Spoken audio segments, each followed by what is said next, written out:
नमस्कार दोस्तों, इस बार के स्टॉक मार्केट तमाशा एपिसोड में आपको बड़ी अजीबो-गरीब खबरें सुनने को मिलने वाली हैं। नई डेली एक्सपायरी आ चुकी है। इंडिया में डीमैट अकाउंट खुलने की बजाय बंद क्यों हो रहे हैं? एक कंट्रोवर्शियल पॉडकास्ट की बात करेंगे जो कि आई लेकिन 1-2 दिन में चली भी गई। और म्यूचुअल फंड में लोग इन्वेस्ट करके पैसा वापस निकालना भूल क्यों रहे हैं? और अंत में मैं आपको बैंक के एक ऐसे एम्प्लॉय के साथ मिलाऊंगा जिसने मरे हुए लोगों के खाते में पड़ा पैसा ऑप्शन ट्रेडिंग में उड़ा दिया। Let's get started. Breaking news दोस्तों, एक नई डेली एक्सपायरी इंट्रोड्यूस होने वाली है, बट इसमें रिटेल ट्रेडर के लिए कोई खुशी की बात नहीं है।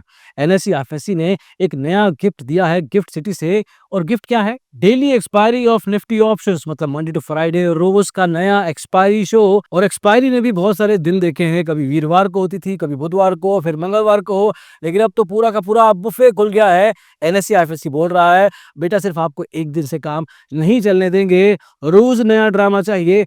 रोज मार्केट में आओ, एक्सपायरी एक्सपायरी खेलो, मतलब Monday to Friday full week expiry. लेकिन अब थोड़ा बात को समझ लो कि ये सब हो रहा है गिफ्ट सिटी के इंटरनेशनल एक्सचेंज एनएससी आईएफएससी के यहाँ पे, जहाँ पे 13 अक्टूबर 2025 से 0 डीटीई निफ्टी 50 ऑप्शन कॉन्ट्रैक्ट मिलेंगे जो रोज एक्सपायर होंगे। मतलब जो कॉन्ट्रैक्ट पहले हफ्ते में एक दिन एक्सपायर होते थे, अब रोज की एक्सपायरी होगी। सेटलमेंट भी वही के वही आईएफएससी क्लियरिंग कॉर्पोरेशन करेगा। लेकिन आपके लिए एक बात समझनी बहुत जरूरी है कि ये सारी की सारी खबर, ये सारा 0 डीटीई आपके लिए नहीं है, रिटेल ट्रेडर्स के लिए नहीं। ग्लोबल इंस्टीट्यूशंस, एफपीआईज, एनआरआईज के थ्रू गिफ्ट सिटी में ट्रेड किया जा सकता है। उनके लिए अब हर दिन एक फ्रेश एक्सपायरी मिलेगी। वो आपस में ट्रेडिंग कर सकते हैं, हेजिंग कर सकते हैं, मैनिपुलेशन करनी है और तो वो भी कर सकते हैं। लेकिन अगर सोचा जाए तो एक रिटेल ट्रेडर के साथ ऐसी नाइंसाफी क्यों माय लॉर्ड? हमारा कुत्ता कुत्ता, तुम्हारा कुत्ता टॉमी। देखा जाए तो एनएससी एफएससी ने एक्सपायरी को आईपीएल बना दिया है। हर रोज एक नया मैच, रोज नया टॉस। मंडे को खुशी, ट्यूसडे को गम, थर्सडे को थ्रिल और फ्राइडे को वीकेंड के पहले का फाइनल ओवर। आगे बढ़ते हैं। अभी रिसेंटली एक मशहूर पॉडकास्टर ने अपने शो पे बुलाया एक ट्रेडर टर्न्ड गुरु को, नाम उमर पंजाबी। शो रील्स डाली गई, बड़े बड़े क्लेम्स किए गए और ट्रेडिंग कम्युनिटी लिटरली एक्सप्लोड कर गई। ट्विटर पे त्राही त्राही हो चुकी थी उस पॉडकास्ट को लेके। अब देखो, वैसे तो इस चैनल पे हम किसी का नाम लेने से पीछे हटते नहीं हैं। जो गलत काम करता है, फिशी काम करता है, उसका नाम तसल्ली बख्श लिया जाता है। लेकिन इस केस में पॉडकास्टर का नाम नहीं लेंगे। क्यों? क्योंकि जब आवाज उठी, बैकलैश आया, तो उन्होंने वही किया जो कि जेन्युइनली करना चाहिए था। वीडियो रिमूव कर लिया, बेनिफिट ऑफ डाउट मिलना चाहिए, लेसन सीख लिया हार्ड वे। लेकिन आइडियली बैकग्राउंड चेक पहले से ही करना चाहिए था। चलो अब असली गेस्ट की बात करते हैं। जो गेस्ट आए थे, मिस्टर उमर पंजाबी साहब, लाइफस्टाइल दिखा के, इंड्यूसमेंट जगाकर स्टॉक मार्केट और ट्रेडिंग के स्पेस में लोगों का दिमाग खराब करने का इन जनाब का काम है। और तो और इस कंट्रोवर्शियल पॉडकास्ट के थंबनेल में लिखा था 150 करोड़ एट 23 इयर्स एज। मतलब थंबनेल पे दुबई का बुर्ज खलीफा और अंदर जाके चेक किया तो 2 BHK निकला और जो 36 लाख बोला वो भी कहाँ वेरीफाई था। खैर, फिर होस्ट ने अगला सवाल पूछा कि कितना रिटर्न बनाते हो? तो जनाब कहते हैं 20 to 25% a month. A month. Seriously math कर लेते हैं थोड़ा सा। 20% हर महीने अगर कंपाउंड करोगे तो एनुअल रिटर्न आता है 791%, ऑलमोस्ट 800% इन अ ईयर। अरे भाई, अगर ऐसा होता ना तो Warren Buffett, late Rakesh Jhunjhunwala साहब भी आपके स्टूडेंट बन जाते। 5-6 हजार का कोर्स तो पक्का ही ले लेते। ट्रेडिंग कम्युनिटी ने इस केस में तुरंत ही इन क्लेम्स को आउट इन दी ओपन कर दिया। बैकलैश इतना स्ट्रॉन्ग था दोस्तों कि रात के 12-1 बजे तक की वीडियो डिलीट हो चुका था। मतलब एक रात में ट्रेडिंग दुनिया ने मिथ बस्टर का काम कर दिया। मैंने एक पॉडकास्ट किया है which I think he should take down. 2020 से 23 तक ऐसे बोल बोल के कितने ही बोल बच्चन फेक इन्फ्लुएंसर्स ने कितने ही घर बर्बाद किए हैं। और आज एक और एग्जांपल ट्रेडिंग कम्युनिटी को याद दिला गया। Verify before you glorify and ideally never ever glorify. खैर, आगे बढ़ते हैं। इन जनाब को देखिए, गौर से देखिए।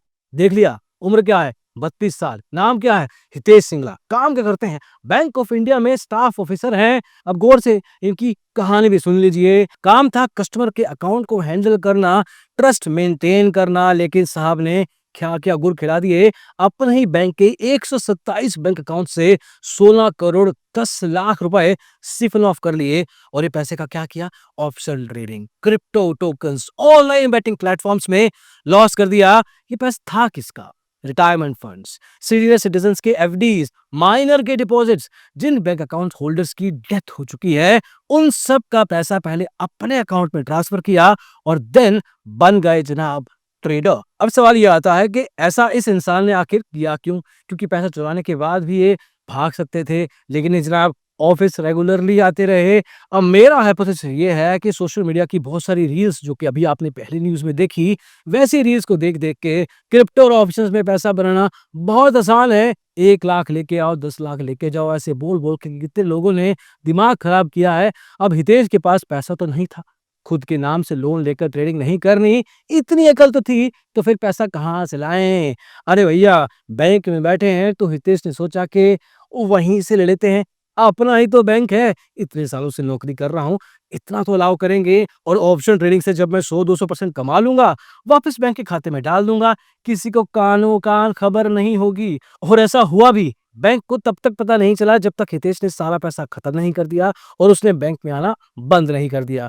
तब जाकर ऑडिट हुआ, तब पता लगा कि सारा मसला क्या है। और ऐसा नहीं कि जनाब आसानी से पकड़े गए। सीबीआई वाले हफ्तों से पीछे लगे हुए थे और फाइनली अहमदाबाद जाती ट्रेन में भागते हुए इन जनाब को धरा गया, पकड़ा गया। दोस्तों, अब आप इस कहानी से आखिर क्या सीखे? चाहे कितना भी ट्रस्ट कर लो, अपने बैंक अकाउंट्स पे नजर रखो, स्टेटमेंट चेक करो, अलर्ट ऑन रखो और अगर 1 रुपया भी अजीब लगता है, तुरंत रिपोर्ट करो। और कहीं पे फंसे हुए हो, समझ नहीं आ रहा, asimjuneja.in वेबसाइट पे जाके अपना केस रजिस्टर करो।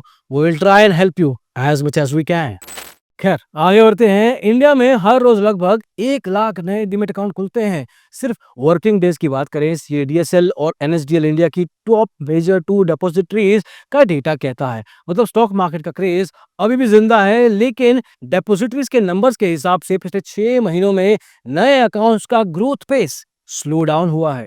जुलाई और अगस्त 2025 में 25 लाख से ज्यादा डीमैट अकाउंट खुले थे, लेकिन ओवरऑल पिछले 1 साल में डीमैट अकाउंट एक डिसेंट परसेंटेज से ड्रॉप भी हुआ है। अब ब्रोकर्स की तरफ चलते हैं।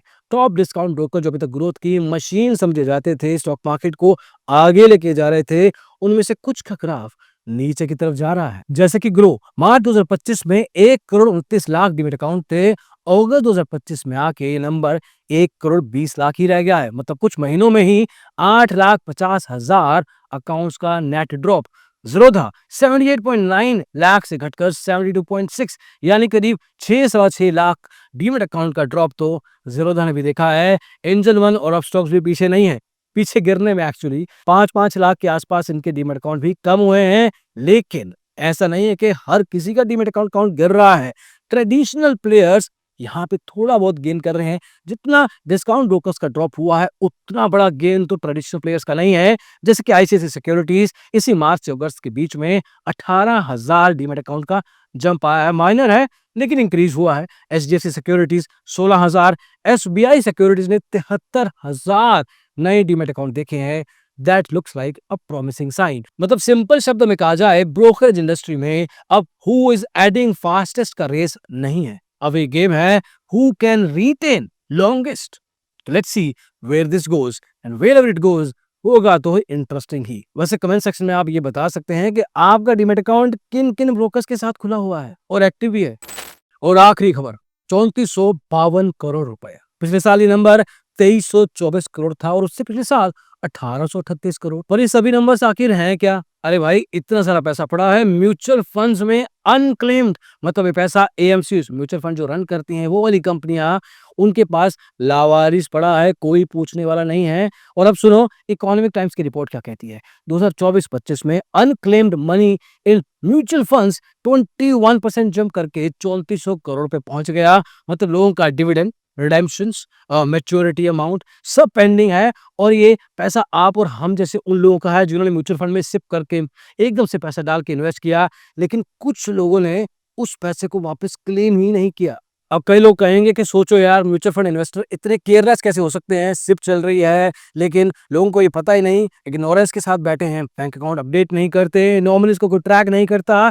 कुछ हद तक ये बातें सही हैं, लेकिन ज़्यादातर केसेस में कहानी कुछ और भी होती है। दोस्तों, अगर आप म्यूचुअल फंड में इन्वेस्ट करते हो तो 3 चीज़ पक्का रेगुलरली करते रहो। पहले, अपना ईमेल और फ़ोन नंबर हमेशा अपडेट करके रखो। दूसरा, नॉमिनी डिटेल्स चेक करो, किस-किस को नॉमिनी बनाया है, किस-किस के सब में तुम खुद एक नॉमिनी हो, और ये देखो कि अपने बंद वाले पुराने बैंक अकाउंट को कहीं कनेक्ट करके नहीं रखा हुआ। 10 साल से 15 साल से सिप चल रही है, बैंक अकाउंट में डिविडेंड आ रहा है, लेकिन ट्रांसफर नहीं हो पा रहा क्योंकि आपका पुराना खाता बंद हो चुका है। और अगर सब कुछ कर चुके हो तो भी अपनी एएमसी से चेक करो कि कहीं तो अनक्लेम्ड अमाउंट आपके नाम पे नहीं पड़ा हो। और सबसे बड़ा रामबान भी सुन लो, सेबी ने रिसेंटली लॉन्च किया है मित्रा। फुल फॉर्म है mutual fund investment tracing and retrieval assistant. ये बेसिकली इंडस्ट्री का एक सर्चेबल डेटाबेस है जहां पे आप अपना पैन नंबर या डिटेल डाल के देख सकते हो कि कहीं आपके नाम पे इनएक्टिव या अनक्लेम्ड म्यूचुअल फंड फोलियो तो नहीं पड़ा हुआ। क्योंकि यार, पैसा ना मार्केट में जाए, लॉस हो जाए तो एक अलग दर्द होता है, लेकिन पैसा अपने ही नाम पे बोल रहा हो, पड़ा हो,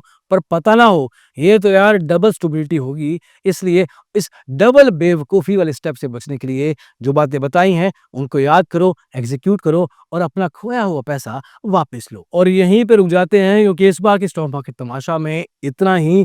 होपफुली आपको ये खबरें अच्छी लगी हो, समझ में आई हो। किस बात को सुन के आपको अच्छा लगा, अजीब लगा, कमेंट सेक्शन में बताइएगा। और ऐसे और वीडियो चाहिए या नहीं चाहिए, बताते रहिए, थोड़ा कॉन्फिडेंस आता है। और अगर सब्सक्राइब नहीं किया है और डिजिटल ब्लॉगर को, तो कर लो। और अगर किसी स्कैम में जाने अनजाने फंस गए हो तो asimjuneja.in वेबसाइट पे जाइए, रजिस्टर कीजिए।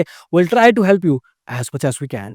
अभी के इस वीडियो में इतना ही। अगली वीडियो में जल्दी ही मिलेंगे। इसको देखने के लिए बहुत बहुत शुक्रिया। बाय।